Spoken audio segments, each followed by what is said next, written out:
Today I'm going to show you how to turn your watercolor paintings into a surface pattern design. I'm going to be painting a tropical pattern with cheetahs, and I'm going to be using my Kuretake watercolor set to do that.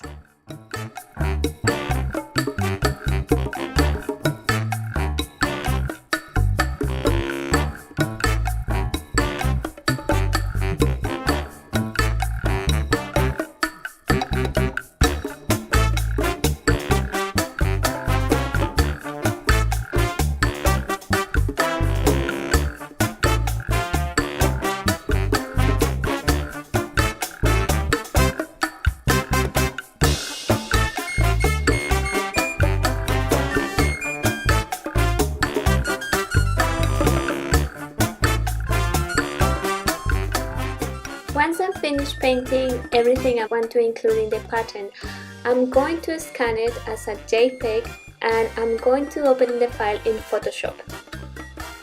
As you can see here, my scanner doesn't scan very well the yellows, it turns them into orange. So I'm going to be using the saturation tool to change the orange into yellow as my original painting. I'm also going to increase the overall vibrancy of the colors because I want the pattern to be very saturated and colorful. I'm going to separate the icons from the background using the pen tool, and each icon is going to be on its own separate layer so it can be easily manipulated and copied.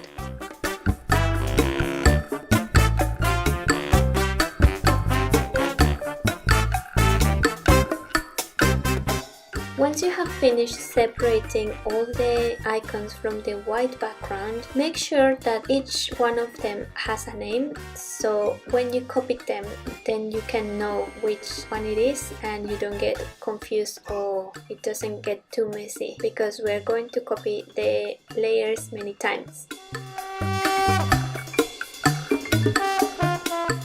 As you can see here, I have also separated the marks on individual layers, and I'm going to be using this to make an abstract geometric pattern. So it's very simple. I just repeat and copy every layer randomly in the file, and I change its size and I rotate it so it doesn't look the same, it looks different.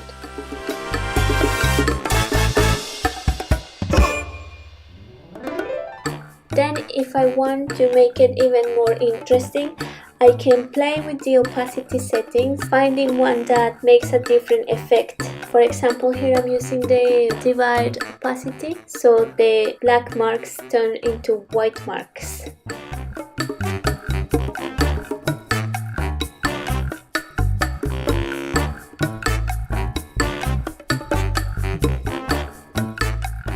I also grouped the marks into its own folders, and the reason I did that is so I can manipulate them all together.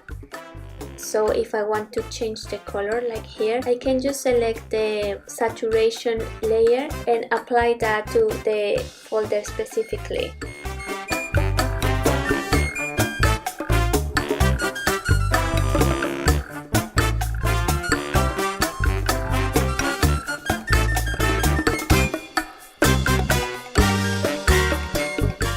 I use the same method to create the main pattern for this set with the cheetahs. I separated the icons and I repeated them randomly around the page.